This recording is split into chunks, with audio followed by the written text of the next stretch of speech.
قد يعلم الله ما قلدت سيرتهم يوما وأخطأ دمع العين مجراه. السلام عليكم ورحمة الله وبركاته. أهلا وسهلا بكم في هذا اللقاء الثاني من هذه السلسلة التي نتحدث فيها عن عظماء ومشاهير من التاريخ الإسلامي والتاريخ الجاهلي، والتي اخترت أن أفردها بطريقة جديدة لا يكون فيها كثير من الوعظ أو كثير من محاولة الإفهام، وإنما حاولت أن أختار صورا طريفة وجميلة من حياة هؤلاء المشاهير والعظماء. في الحلقة الماضية تحدثنا عن ألقاب الخلفاء، وفي هذه الحلقة سنتحدث عن ألقاب الشعراء، أغرب ألقاب الشعراء في التاريخ العربي الإسلامي والجاهلي. ولقد دخلت على الفتاة الخضرا في اليوم المطير، الكاعب الحسناء ترفل في الدمقس وفي الحرير، ودفعتها فتدافعت مشي القطاة إلى الغدير، وأحبها وتحبني ويحب ناقتها بعيري. لقد كان غريبا جدا أن تجد شاعرا في العصر الجاهلي يقول مثل هذا الكلام السهل اللطيف الخفيف: مستفعل مستفعل مستفعل مستفعل. هذا مجزوء الرجز، بحر غنائي طريف لم ينتشر إلا في نهاية العصر الأموي بعد الخليفة يزيد بن الوليد، ويزيد بن معاوية أيضا قال عليه. فهذا الشاعر الذي كان ينخل الشعر فلا يقول إلا أجوده وأسهله لقب في التاريخ العربي بالمنخل، المنخل اليشكري. كان عدد من الشعراء الذين لقبوا لأبيات شعر قالوها، مثلا المثقب العبدي الذي لقب بالمثقب بسبب بيت شعر قاله في قصيدة له: ظهرنا بكلة وسدلنا أخرى وثقبنا الوصاوص للعيون، فلقب بالمثقب العبدي. لفظ الشاعر في الجاهلية وفي عصر الإسلام أعم وأشمل بكثير من لفظ الشاعر في هذه الأيام، فالشاعر في هذه الأيام هو من يقول الشعر. أما في الجاهلية وصدر الإسلام فالشاعر هو الإعلامي وهو الممثل وهو المهرج وهو نجم المجتمع، فلذلك كان ينال من احترامها بقدر ما ينال من سخريتها. فلذلك نجد أن معظم الشعراء في العصر الجاهلي وفي العصر الإسلامي كانت لهم ألقاب، وكانت هذه الألقاب جلها قبيحة. وأشهر من لقب في الجاهلية الثابتان: ثابت بن جابر الفهمي وثابت بن أواس الأزدي. كان ثابت بن جابر الفهمي من صعاليك العرب، وكان يخرج للصيد، وقد اصطاد مرة كبشا أو تيسا وحمله تحت إبطه وجاء يعدو فيه نحو قبيلته، فلما رأوه قادما من بعيد والتيس يبول عليه حتى بلله استحى منهم فرماه بعيدا، فقالوا: ماذا تأبطت يا ثابت؟ قال: تأبطت غولا. فقالوا: لقد تأبطت شرا، ولقب من بعد ذلك بتأبط شرا. وثابت الثاني هو ثابت بن أواس الأزدي، وقد لقب بالشنفر لأن الشنفر مصطلح زنجي، وقد كان ضخما أسود البشرة زنجيا، خرج على قومه وتصعلك وعاش في الفلاة وحده، وله لامية العرب الشهيرة التي مطلعها: أقيموا بني أمي صدور مطيكم فإني إلى قوم سواكم لأميل، ولي دونكم أهل نسيد عملس وأرقط زهلول وعرفاء جيئل.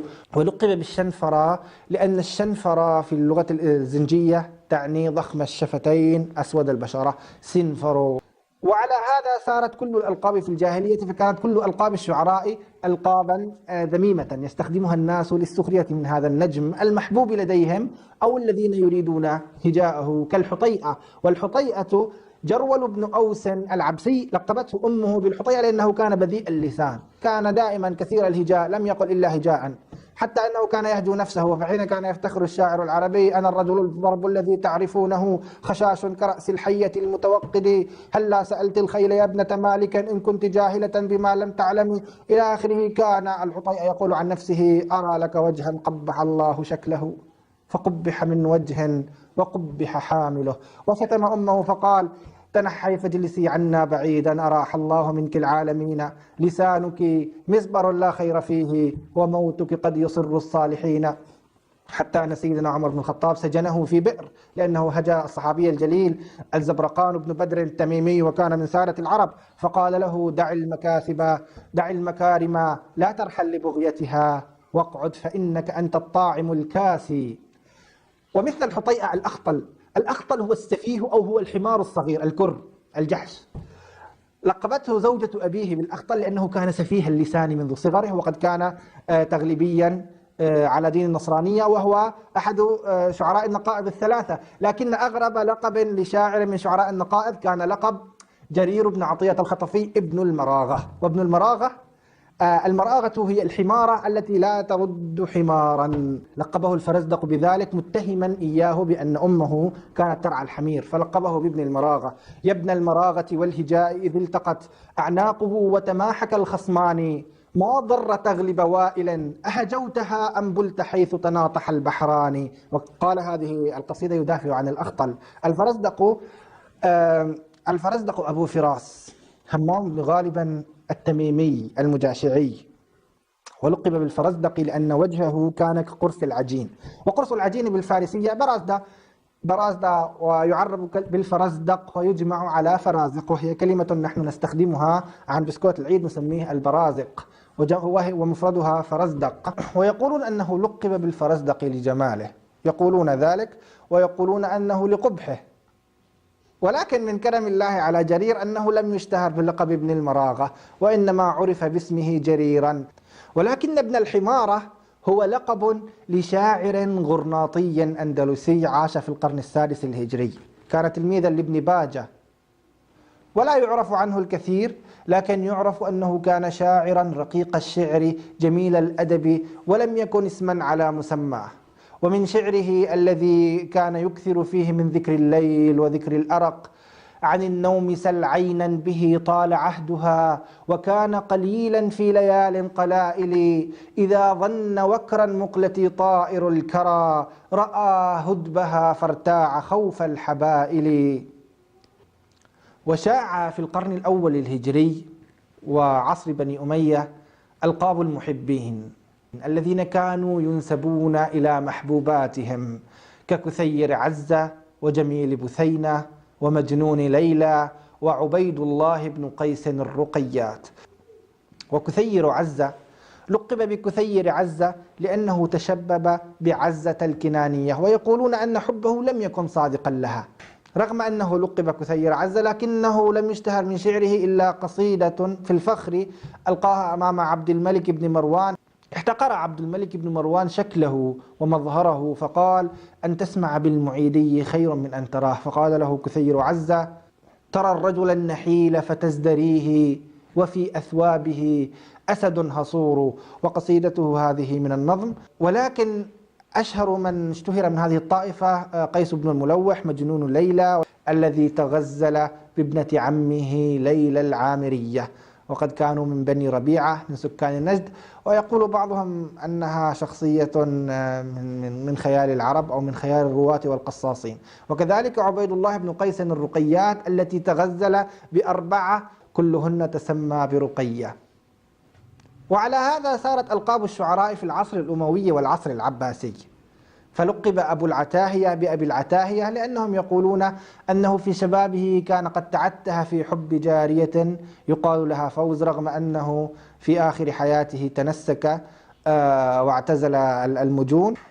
وأبو دلامة الشاعر مهرج الخلفاء لقب بأبي دلامة تشبيها له بجبل في مكة ضخما، جبل طويل أسود الحجارة، وكان أبو دلامة ضخما طويلا أسود البشرة فلقب بأبي دلامة. ويقولون أن له فتى يقال له دلامة. غالبا كانت ألقاب الشعراء من هذا النوع، من نوع السخرية، يتخذه الناس للتسلي لنجومهم ولمحبوبيهم. فلقب مسلم بن الوليد صريع الغواني، وهو مسلم بن الوليد متفرد في الأدب العربي بأنه أدخل الجناس والطباق والمحسنات البديعية أكثر من المحسنات البديعية في شعره، فلقب بصريع الغواني، وذلك لبيت في قصيدة أهداها لهارون الرشيد يقول فيها: وما العيش إلا أن تروح مع الصبا، صريع حمي الكأس والأعين النجل، فسمي بصريع الغواني. ومن أشهر من لقب في القرن الرابع الهجري الوأواء الدمشقي والمتنبي. المتنبي أحمد بن الحسين الجعفي الكندي، ولقب بالمتنبي يقولون لأنه ادعى النبوة وملأ الدنيا وشغل الناس. أما الوأواء الدمشقي فلقب بالوأواء لأنه كان بائعا للبطيخ، وكان يقف في السوق وينادي على البطيخ، والنداء على الفواكه يقال له الوأوأة، لأنه يكرر الكلمة عدة مرات وينادي بسعرها، فلقب بالوأواء الدمشقي. ولم يكن رجلا بارزا ولا متعلما، وإنما عرف عنه بعض الشعر واشتهر عنه هذا اللقب. وهكذا ظلت ألقاب الشعراء ساخرة في معظمها، عدا قليلا من الشعراء الذين حظوا بألقاب جميلة، منهم الشريف الرضي. الشريف الرضي كان نقيب الطالبيين، وكان من آل البيت، وعاش في القرن الرابع الهجري، ولقب بالشريف الرضي لأنه كان من الأشراف ومن السادة. ومثله الشاب الظريف. الشاب الظريف هو كان شابا من تلمسان، محمد بن عمر التلمساني، ولد في القاهرة وتوفي في دمشق، وكان شاعرا عاشقا ظريف الشعر. ومن أشهر شعره: لا تخف ما صنعت بك الأشواق، واشرح هواك فكلنا عشاق.